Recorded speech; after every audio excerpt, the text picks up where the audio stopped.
What's going on, friends? Welcome back to another New World video. Now, at time of recording, we are 45 days away from Season 10, and by the time the majority of you guys watch this video, it's probably going to be closer to a month or maybe even a few weeks. And Season 10 is going to be a very big update. Typically around October, Amazon usually does their big annual update. This time around, we have a new zone, a new raid, a new PvE game mode. At some point down the line, there's going to be a new weapon. But one thing that doesn't seem too exciting, but is actually going to be a very big deal, is the Endgame progression systems overhaul. What this most likely means, because it's happened every time we have a big update in the past, is there will be a gear score increase, and what we currently consider to be good items, good perks, good weapons, is going to be changing. Now, I don't have the best way to future-proof yourself for this. I don't know exactly what weapons are going to be good, what perks you want to be looking for, but one thing that I could say with a high degree of confidence is going to be relevant in Season 10 is artifacts. At time of recording, there are more than 70 in the game. They're a system that Amazon's been adding and iterated upon every time we have a new season. They add in somewhere in the region of about 8 new artifacts.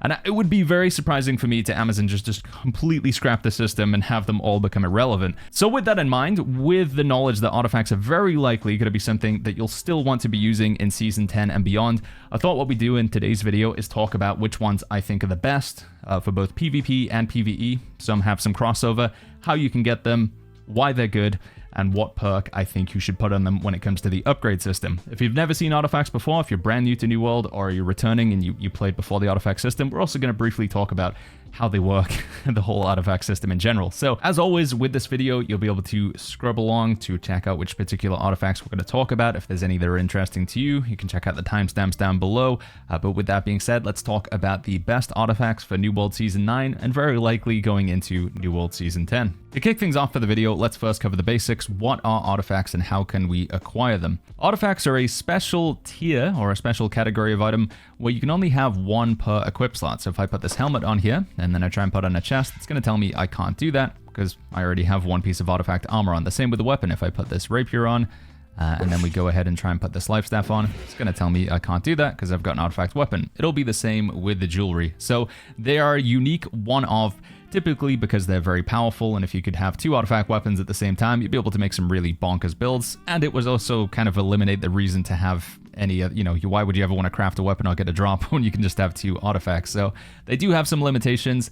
The power in them lies that, one, they can be upgraded to the max gear score. This is very likely going to continue to be the case if we have a gear score increase in Season 10. They'll still be max gear score, I'm quite certain on that. But two, they also have a unique perk on them that you can't find on any other item in the game. So this Plague Herald has this Plague Spreader ability here. This Dorgod's Blade has the Lava Tip, and this is going to continue to be the case for pretty much every artifact. They all have a unique perk on them. The other thing that's awesome about artifacts is the perks that are always placed on the item. So Lich Gloves, for example, always have Elemental Aversion, Enchanted Ward, and a gem slot, and that's actually really, really good. It's an unusual combination of perks. You typically cannot get that on most other items in the game. If we go ahead and take a look at Serenity, for example, Serenity has Trenchant Strikes and Trenchant Crits. Again, usually it's one or the other, but it's both of those are on here along with the Refreshing Move. So some artifacts have a very competitive, always-on set of perks. And by that, I mean the way that artifacts work is everybody who has this life staff here, Hesita, Hecata, will always see this stuff, and then the customization, the bit where you like inject your own flare or make the artifact your own, is when you upgrade at the Gypsum Kiln. So upgrading basically means placing the final perk on the item. So you have some flexibility in terms of what you want to put on the item, and while you're upgrading, you can also upgrade to the maximum gear score as well. So you upgrade, you can increase the gear score or keep it at 700 if you want, and you can place the final perk. We'll talk about the Gypsum Kiln stuff in a second, but that is in essence what artifacts are. They have locked-in perks, and they also have a one special unique perk, sometimes can be very, very powerful. In terms of acquiring artifacts, you will need to be a level 65 for the majority of them. Some you can get from quests or from the season pass. Each artifact will have its own unique drop location. Some of them share a drop location, like a good chunk of artifacts, Serenity and Nimble Coat, and quite a few others that I've got in my inventory here. They come from the PvP rewards track. Some of them come from Outpost Rush boxes and Mutator boxes. Rather than going over every single artifact we have here, I'm just going to give you guys a link in the description down below to New World Database and this artifact page. What you can do is just select the artifact that you're interested in, so you can hover over them and say, oh, that looks pretty cool. So Shrapnel looks pretty cool. How do we get this? It comes from Outpost Rush boxes. Let's go back and take a look at another one. Relentless, cool tower shield for increasing your teammates' armor and healing. Where do we get this one from? This comes from mutator boxes. Some artifacts do have multiple drop locations. Artsy is a bit of a weird one. You take a look at this, it comes from the Season Pass and the PvP rewards track, and it's also dropped by Creco. You can generally disregard the Season Pass. If it says anything other than Season 9 or Season 10, if you're watching the video in the future, then you can disregard that. Obviously, we're not in Season 7 anymore, so we can't get it from a Season Pass reward. So instead, we want to be looking to get it from the PvP rewards track or from Creco. And again, if you're not sure who Creco is and where you can find that, you can just select that enemy, scroll out, and you can see this guy is located in the Elysian Wilds down in Tribunal Highmound. So again, links to this website in the description down below. You can go through all of the artifacts and take a look at where they come from in your leisure whenever you guys feel like. One other thing that's unique about the artifact system compared to every other item in the game is you actually need to unlock the perks on them. So if we go ahead and take this Freya's Francisca here, it says equip to view tasks. So if I go ahead and put it onto the weapon slot, if I want to unlock the perks that are on Freya's, I need to do these quests here. So defeat Zhao Taing in Dynasty Shipyard. I need to defeat Feral Beasts in Shirazad's Pride. Defeat Lost in Barnacles and Black Powder, and upgrade at the Gypsum Kiln. Now, if you're confused on these quests, typically they do show up on the map, so the Shirazad's Pride thing, we should see an artifact quest location. There it is there. Obviously, with Dynasty Shipyard and Barnacles, those are instant, so it won't be able to show you on the map. You'll have to go to these, and then you can do the normal or mutated versions. So for this one, we'd have to do Barnacles, and we'd also have to do Dynasty Shipyard to get that kill on Zhao Taing. Once you complete the category, you'll unlock a perk that's like behind that door. So this here might be the gem slot. This one here is going to be enchanted or something. I actually can't remember which perks are on Freya's, but you guys get the idea. As you complete the tasks, then you'll unlock the perk that's behind each task. You won't need to do them again unless you guys choose to cancel the quest. So this is going to be a little bit painful here for me, but for the sake of the video, if I take this Hesita here, I go to the journal, we go down to artifacts, and then I find Hesita, and we're just going to hit abandon, reset artifact.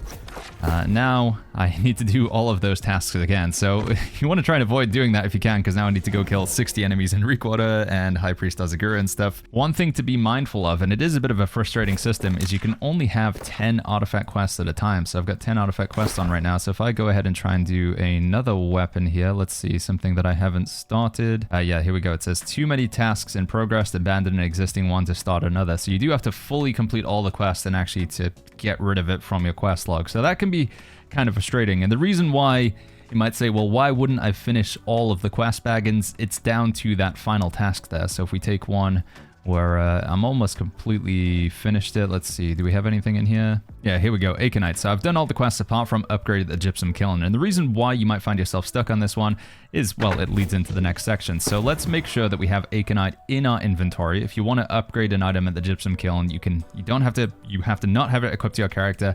It also needs to not be in any gear sets over here as well. You can have it in your storage shed within the area if you want, but easiest way is just make sure you see it in your inventory like that. And then if we go to the Gypsum Kiln, and to make things easier, we're just going to type in the word Aconite. And there we go. We're going to see two different upgrade options. The upgrade to 700 gear score. And you guys would say, how is that an upgrade? But again, you're choosing the final perk here. Or, again, you can choose the final perk and upgrade to 725. I would typically always recommend you guys upgrade to the max gear score if you can. But obviously that is going to require a Gold Curse Coconut and a Gorgonite Inductor at time of recording. Again, this might change in the future with Season 10. Gorgonite Inductors, those come from doing the Hive of Gorgons raid. So you'll need to go to activities, find a group of 10 players, and then complete the Hive of Gorgons. When you kill the final boss once a week, she will give you a Gorgonite Inductor. And with the Gold Curse Coconut, that one's a lot more easy to do in terms of solo ability. All you need to do is go into the Cursed Mists and find a big chest called the Cursed Horde. You can also find these chests that have like a golden beam of light. If you loot enough of those, again, there is a pity system. Within 5 chests, you're guaranteed to get a Gold Curse Coconut. But you can only get one a week, just like with the Gorgonite Inductor. And that weekly reset is on Tuesday morning, 5 a.m. server time. So yeah, you take the artifact that you're interested in, you go to the Gypsum Kiln, you can just type in its name to make it easier to find it. And then what you do is you spend these materials here to upgrade to 700 or 725, and you choose the final perk that you want to put in the item. Now, you can do this process again if you decide that you didn't like the item, or for some reason you upgraded 700 and then later on down the line, like, I don't have enough dark matter to go to 725. I would say I should just go get more dark matter. But if you make the mistake, you can do this process again, but you will need to spend all of the materials again. So making the right choice here in terms of which artifacts you upgrade and which perk you put on them is quite important, because, you know, some of these materials, particularly the coconut and the inductor, they are quite expensive, or like limited. You can only get a certain amount per week. All right, so now that we've fully explained how to get the artifacts and how to upgrade them and everything, let's talk about which ones are really good, why they're good, and what you should upgrade on them. One of the first and best artifacts the majority of you guys will receive will be the Attuned leather pants. You can get these by fully finishing the main storyline in Elysian Wilds, which does require you to finish all of the Brimstone, which requires you to finish all of like the main storyline with Isabella. So you have to finish all of the main story quest line, but you do get these bad boys as a reward. The reason why these are so good is because they give you 100 total attributes. They give you 45 to your main stat and then 11 to everything. So we got 11, 22, 33, 44, 55. So 55 to everything there, and then 45 to one specific attribute for a total of, 100 attribute points. That is insane. The damage increase these can give you as a result is crazy good, and they're very good in PvE and very good in PvP. Definitely an S tier artifact. The perks that they always have on it, you get a gem slot, refreshing, elemental aversion, and then the third perk choice. For PvE, it is quite commonly health, but in PvP, I think shirking energy or slash conditioning. These days, if I was to upgrade these again, I would go for slash conditioning, as I feel like there's a lot of slash damage in the game across the board, so that would probably get more value than health. Finisher is an artifact rapier that is considered to be S tier in PvE for pretty much all rapier DPS builds, and it's also very, very strong in PvP. It says attacks against bleeding targets deal 15% more damage, and also this works on both weapons, so even if your secondary weapon, as long as the enemy has a bleed, that's going to do 15% more damage, so it does work well as an offhand. It also lowers the cooldown of Flourish and Finish when you're attacking a bleeding enemy as well. This weapon is great for the Blood Rapier. It's the best option for Blood Rapier PvE, which is the strongest DPS build in the game right now for PvE. We're talking Hive of Gorgons, Mutated Dungeon, Sandworm. It also works very well for the Evade Rapier playstyle as well. In terms of perks, it comes with Deadly Flourish and Keen Tondo, which makes sense again for Bleed Rapier. The final option that I would put on it would be Disdained Infliction. This makes the bleeds hit harder basically and extends the duration. You also do more damage in PvE, which again is where this weapon really shines. If you want to receive Finisher, you need to kill Montrapala the Untamed, who's a big elephant located here. This is not the, it's called the Isle of Zervan, sorry. It's in the top right of Elysian Wilds. If you don't see Montrapala, you see these guys instead. You do need to take them down and then wait for Montrapala to respawn. It is a bit of a tough solo, so bringing friends is advised, but this is definitely one of the early artifacts to get if you want to do any PvE content. Bleed Rapier, Evade Rapier, Finisher is going to really go well in that build. Crescent's Wave is a super hard-hitting greatsword, excellent in PvP and a very strong option in PvE. It has two unique abilities, Parallax and Crescent's Wave. Parallax says 12% base damage to targets that are further than 10 meters away, so good with the bow, good with the musket, potentially even a fire staff or an ice gauntlet if you wanted to play it that way. And the cool thing about it is the Crescent Wave ability, so as long as you have more than 50% of your max health, your heavy attacks make this beam of energy that hits really, really hard and goes through multiple targets. It's a really cool weapon. It is apparently getting a nerf sometime after this video goes out, but hopefully it'll still be good fun. Again, really strong in PvP. The other abilities it has, Thwarting Strikes and Sundering Stacks. Thwarting Strikes is very easy to activate. It says damage while you have active grit, and you can get active grit with Unflinching Blade. So yeah, just 7% extra damage on your heavy attacks. That's pretty awesome. And Sundering Stacks is also great for just applying rend. In terms of the upgrade option, I would strongly recommend you go for a gem slot. There are some artifact weapons that don't come with a gem slot, but you can add it in. In order to add in a gem slot, you need the craft mod called Gem Setting Pins. You can buy these for about 100 gold, maybe even cheaper, from your faction representative. Just go to any town and talk to your Covenant, Syndicate, or Marauder representative. You can buy the gem setting pins, and then you'll see the option to put a gem slot into it, at which point I would go with an opal gem or any of the rune glass opal gems. Acquiring this artifact is pretty easy right now. All you need to do is get to track 20 on the free version of the season pass. If you're watching this in season 10 or beyond, you'll need to check out that link to New World Database and see where Crescent's Wave is currently dropping from. Void Darkplate is a heavy artifact chest piece that increases your armor by 20%. So if you're going in a full heavy equip load, this is where you can get most value for it. Naturally, it makes sense to play this as a tank in both PvE and PvP, just again giving you lots of armor. In particular, if you have a way to apply Fortify with something like Fortifying Shield Rush, then you can really, you know, go crazy with this because that will increase your armor even more.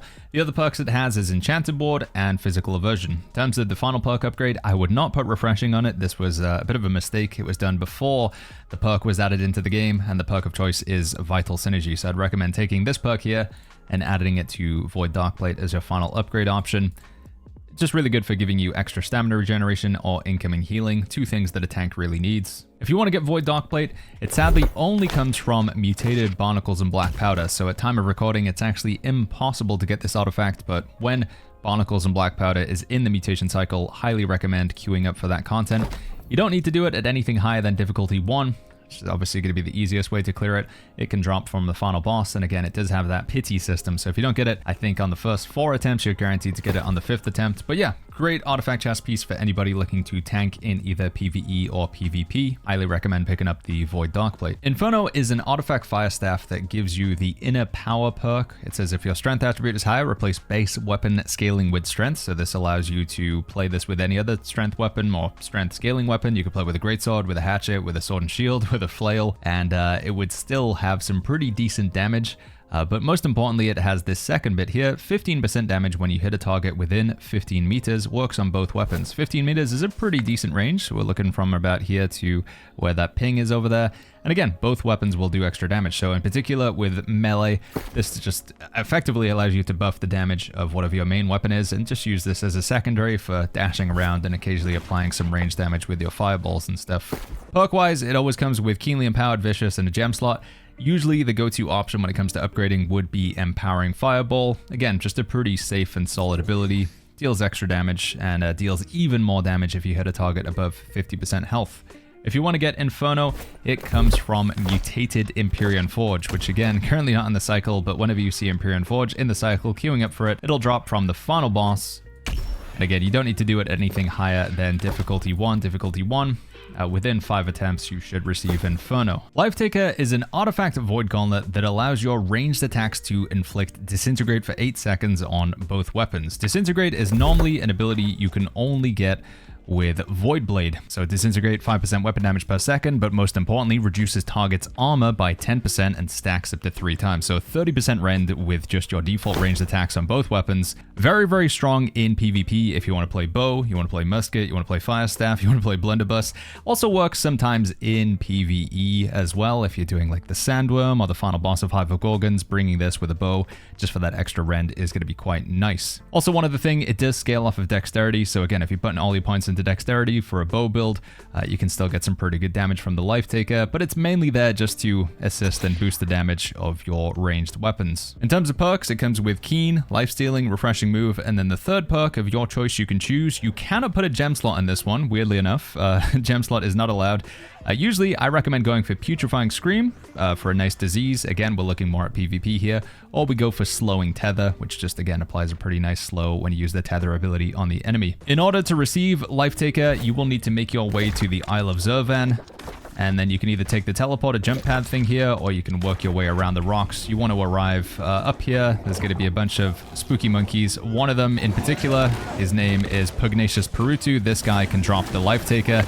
Again, it's not a guaranteed attempt, and it is quite chaotic. If you have all these monkeys at the same time, you will need at least a couple of friends, a healer, a tank. But usually it's the case that you kill Perutu and then these other 3 monkeys spawn, so it's usually just this one guy here. But again, he's your go-to target if you want to receive Lifetaker, which once again, predominantly used in PvP, but very, very strong for bow, musket, blunderbuss builds. Endless Thirst is an artifact earring that makes your healing potions 33% stronger, so they heal you for 33% more, but the cooldown is 25% longer. If we go ahead and drink this infused health potion here after taking some damage, there's an interesting piece of tech that I can show you that isn't immediately obvious, and it's due to cooldown changes Amazon made with potions a little while ago. So we'll just take some damage here, and then go ahead and drink one of those infused health potions. Here we go. Goes on a 24-second cooldown, and we got a 6,943 heal. Now, if we go ahead and put Endless Thirst on here, once we get out of combat, And again, we'll wait for this cooldown, take some damage. So here we are with Endless Thirst equipped. We drink the health potion. We get an 8,701 heal, but now we're on basically a 30-second cooldown. But if you guys didn't notice, the cooldown of my secondary potion, because this is also a survival potion, and all potions share like a cooldown these days, that is still the same. And what that means is with Endless Thirst, you can kind of get around the cooldown reduction by just alternating your potions. So if I go ahead and now just drink this, what I'm using here is an infused burst regen potion, and we go ahead and drink that one instead. That will go on the long cooldown, but the cooldown of my infused health potion is still going to be the same. It's still 19 seconds on that one. And as you can see, this potion's healing me for a good amount here. By the time that this one wears off, we lose this effect. We're almost going to be ready to drink our other normal infused health potion here as well. So that's one of the things, the tech that's really cool with Endless Thirst is, even though it does make the cooldown of one potion longer, the shared cooldown of both potions is still basically the same. And again, just in case you missed that, I'll go ahead and put another earring on. And we'll drink that infused health potion, and we're going to see it's still going to be a 19-second cooldown on every other sort of survival potion. So yeah, the whole tech with Endless Thirst is basically to alternate between different potions. One thing that's pretty cool with this as well is you can use another type of new potion called the Infused Health Shot. These health shots only have a 12-second cooldown, so you can use them quite a bit more often, albeit they are quite a smaller heal as well. Endless Thirst comes with Empowering Toast and Fortifying Toast along with a gem slot, so whenever you drink a potion, you get an Empower and you get a Fortify, which is quite nice. The third perk of choice is usually going to be Regenerating for PvP, but if you want to use it in PvE, Regenerating is a bit of a no-no, so Refreshing or Refreshing Toast are like more universal perks. I would say Endless Thirst probably sees a little bit more use in PvP because you need that self-healing a bit more. Usually in PvE, you have a life staff, somebody keeping you alive, but in PvP, this is definitely an S tier option. If you guys want to receive Endless Thirst, you need to do Mutated Savage Divide. Like with the other few artifacts we've showed in this video, it's only available when Savage Divide is in the mutation cycle. You can get it from the final boss. It should drop within 5 attempts. And again, it doesn't need to be anything higher than difficulty 1 in order to get Endless Thirst to drop. Fracture is a top tier Void Gauntlet for any Lifestaff Void Gauntlet PvE players. And the reason behind that is not because of the Mending Rupture perk. This is actually a bit of a weird one, but it's more so just because of Refreshing Move, Keen, and a gem slot. These are kind of your best options when it comes to a Void Gauntlet. Like, there's just a best in slot Void Gauntlet without the artifact perk. The reason behind that is because Keen is great on a Void Gauntlet because every time you crit, you're going to get cooldown reduction. Again, cooldown reduction on all abilities on critical hit. And then we also have Refreshing Move, which again is more cooldown reduction. And again, we love cooldown reduction on the Void Gauntlet because it just means we can use the abilities more often, like Oblivion. We want to keep this Oblivion down for our teammates as often as possible because it's a 15% damage buff. So we just get in here and we just start swinging. You can see that cooldown goes down really quickly, and we can basically permanently maintain Oblivion here, which is just great for that support option. Again, with the Mending Rupture perk, I actually wouldn't pay any attention to this. It only kicks in when you fully upgrade Essence Rupture, and usually you don't want to do that. This is just a bit of an awkward perk to take advantage of. Also, when you take Invigorated Rupture, it actually puts the ability on a small cooldown. Otherwise, you'd be able to just get so much stamina. If you were doing like a Flurry, for example, you're going to be playing with some Rapier players and they do Flurry. If they got 15 stamina on every single hit of Flurry, their stamina would just be like maxed out instantly. So this actually puts a small cooldown on how often Rupture can trigger, which means it doesn't heal as much. So yeah, a weird sort of thing, but the takeaway is basically Fracture is good just because it's a 725 gear score Void Gauntlet. It has a gem slot, it has Refreshing Move, it has Keen, it has basically everything you could get on a Void Gauntlet that you would want, with the exception of you don't really care about this perk. In terms of upgrade options, I would put Disdained Infliction on it, again because we're pretty much only using this in PvE, doing more damage in PvE. Also makes your dots, your Disintegrate ability, which is, again, you just get that when you hit enemies with the Void Blade. It's going to make that last longer and tick a little bit harder. If you want to get Fracture, you will need to close major Corrupted Portals level 65 or higher. So typically, Merc Guard is a good area to go for. If you see any Merc Guard runs, any Plus or X Merc in the recruitment chat, join in on those. go and close the portals, and there's a chance that you'll receive Fracture when any of these close, as long as you partake in the activity. Djinn Headwrap is an artifact medium helmet that has the unique ability Shrug Off, reduce the base duration of non-crowd controlling debuffs on you by 20%. Now, I only use this in PvP and would only recommend it in PvP, but I do think for PvP content, it is quickly becoming one of my favorite S tier options, and I'm including it in so many builds. The reason why it is so strong can be demonstrated just with this PvE mob here. So if I go ahead and get the attention of this Wretcher here, he's going to go ahead and vomit on me and apply this disease here. Reduces healing taken by 15%, stacking 3 times. So right now we have a 30% healing debuff. Now we have a 45% healing debuff. So I'm going to heal myself a 45% less. And that's something you're going to see happening in PvP pretty often as well. Running anti-healing is quite common in PvP in the form of plagued crits, in the form of plague strikes, in the form of putrefying scream. And also, one other thing that's worth noting as well with Djinn Headwrap is it's not just disease, it's also, again, non-crowd controlling debuff. So this is burns, this is bleeds, this is rend as well, with sundering stacks that you're going to see on all of those Crescent's wave. With the Void Gauntlet applying its Disintegrate with the Void Blade, that's also going to drop off quite a lot faster as well. So we were getting like a 9-second debuff there. If I go ahead and put on a Djinn Headwrap build that we've been using, so I think I've got one down here. There we go, and then we chuck the Djinn Headwrap into it. I remember previously it was 9 seconds. Now, with this build here where we have our 4 out of 4 Invigorated, which reduces the base duration of Weaken, Disease, Exhaust, Rend, and then another 20% on top of that. Instead of having a 9-second sort of debuff on us, what we're going to see now is 2 seconds. Only 2 seconds, and then it's gone. Which is pretty good. That is a pretty hefty reduction. It just means debuffs are going to fall off you super quickly. And again, if you're playing something like a Life Staff, where the only real way to counter a Life Staff is either to stun and kill them or to reduce their healing, you can just remove one of those 2 options by equipping Djinn Headwrap. So yeah, it counters a lot of what we're seeing in the meta right now. I really like it. I play it in my healer builds, I play it in a lot of DPS builds, I play it with a Void Gauntlet build. Anything where you want to get the value of your healing, you need to, you really want to get that full value on the healing. Djinn Headwrap just makes sure that you will get that, because the enemy can barely apply any disease or rend or weaken to you. In terms of perks, it comes with Vigor and Invigorated and a gem slot. So again, if you want to make this work, you do need that 4 out of 4 Invigorated. You could even stack up the Vigor as well. It is quite nice to use this with Desert Sunrise on top of that, which reduces the duration of dots. So here you just basically can't get any burn or bleed or poison or anything like that. For the final perk, I think Enchanted Ward is the safest bet. Like I say, I play it with Void Gauntlet, so I usually go with like Voracious Blade or Putrefying Scream, but a nice universal perk would just be Enchanted Ward, so you take less damage from pretty much all weapons in the game. Djinn Headwrap is an interesting one. It comes from big chests in the Elysian Wild, so you have to go around. In fact, let's just fast travel to one and I'll show you it. These are the sort of the chests you'll be looking for. You'll need to loot in Elysian Wilds if you want to receive the Djinn Headwrap. Again, within like 5 chests or so, I believe it should come out of them. It is kind of only useful for PvP, and you do really need to have Invigorated on other pieces of gear to make this work, but it is super fun, and I've really like underestimated how good this helmet is for a super long time. So yeah, for those of you playing healer in PvP, and you don't want to worry about people like removing your anti-healing, or if you're playing a lifesteal build in PvP, super strongly recommend this one. Featherweight is an artifact light chest that has the unique perk Weightless. This armor is weightless. What this means is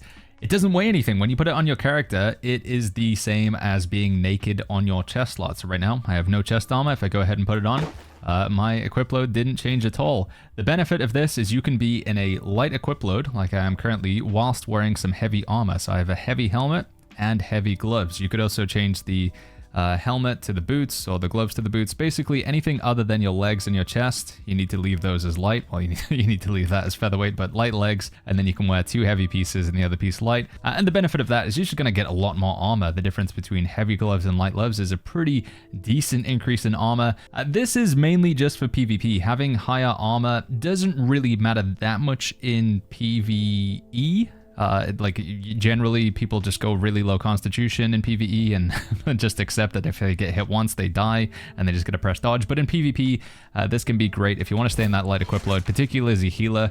There is a heavy incentive to stay in the light equip load because you get that 30% extra healing. Featherweight can be a great inclusion just to give you more armor, to make you a little bit more tanky, so you're less likely, to get one shot. Featherweight comes with the perks Refreshing and Physical Aversion. For the third perk, or the final perk upgrade, I would add Vital Synergy. Again, with a lot of these these artifacts that I've got in this character. This was before the Vital Synergy perk was added, so adding this here, again, what that means is when you dodge below 50% stamina, you get 15% extra incoming healing, so you can heal yourself more from a potion, or if you're using a life staff ability. If you want to get Featherweight, it drops from Nur, who is a birdman, a corvid that's located where I am on the map right here. This is Fungal Ridge.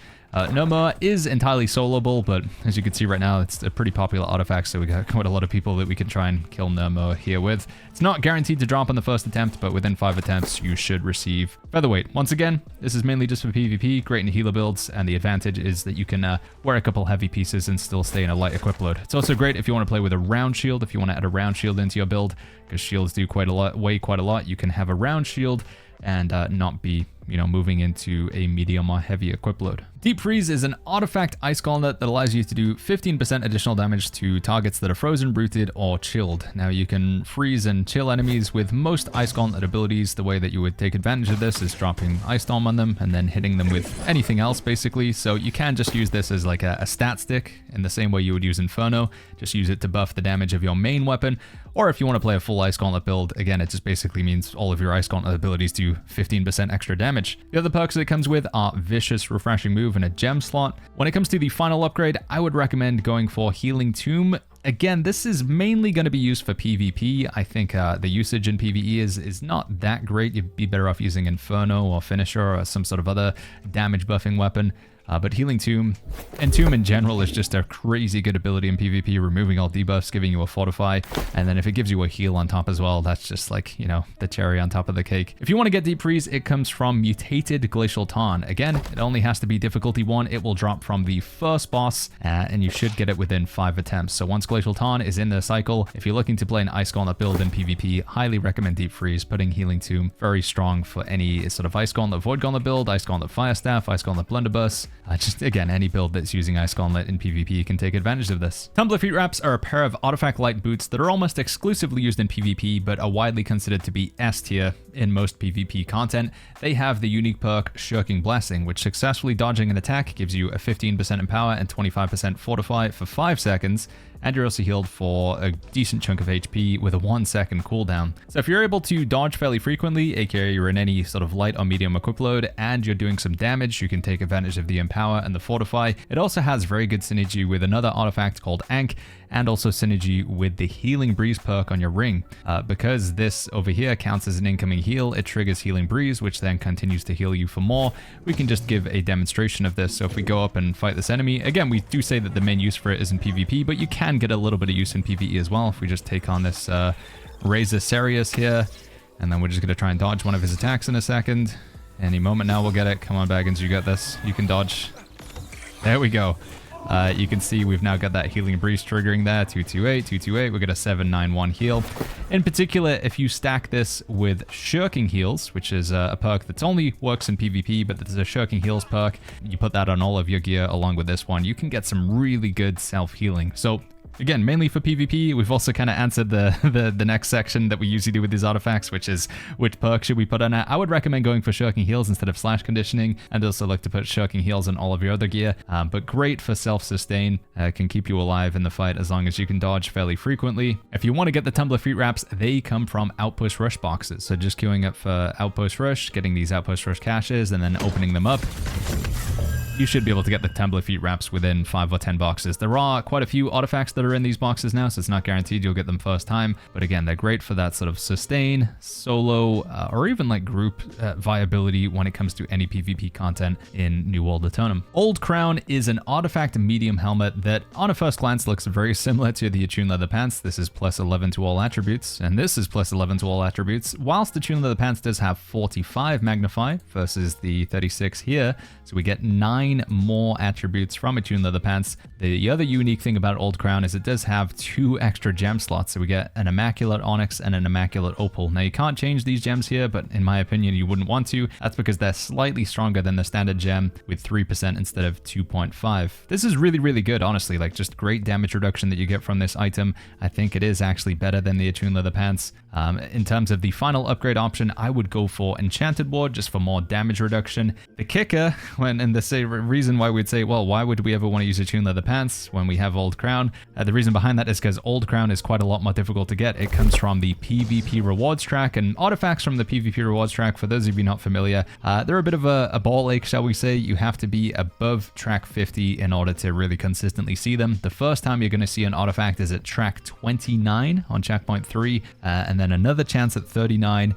But realistically, between 50 and 100, that's the sweet spot. When you're above 50 but below 100, you'll see artifacts all the time, and that's going to be your best chance to see Old Crown. But that is quite a lot of grind. 50 PvP rewards track and more. It is going to take a lot of Outpost Rush games or 3v3 Arena, or doing basically any PvP content in the game. But yeah, once you do get it, I would say it is better than Attuned Leather Pants, and you can use this in pretty much any type of content in the game. Serenity is an artifact greatsword like Crescent's Wave that hits really, really hard. I would say that this is probably your best option when it comes to DPS in PvE. So when you're doing dungeons, Hive of Gorgons, or the Sandworm, and you're using a greatsword, you want to be using Serenity. The reason for that is it has Trenchant Strikes and Trenchant Crits. This means that when you do a heavy melee attack and you land a critical, which you can guarantee by hitting them in the back, it's going to hit incredibly hard. On top of that, whenever you're in red mode, which is Onslaught, you'll get a 2% Empower for every hit. And whenever you're in blue mode, you'll get a 2% Fortify for every time you take a hit. And this just stack up to 20% Empower or 20% Fortify. So yeah, very flexible, also really, really hard hitting. In terms of upgrade options, it does not come with a gem slot. So again, you'll need to go talk to your faction representative, get those gem setting pins, and then slot the gem in there. At which point I would go with an opal gem or a rune glass opal gem like we have with Crescent's Wave. And I've got a Carnelian because I was tanking with this the last time I played with it.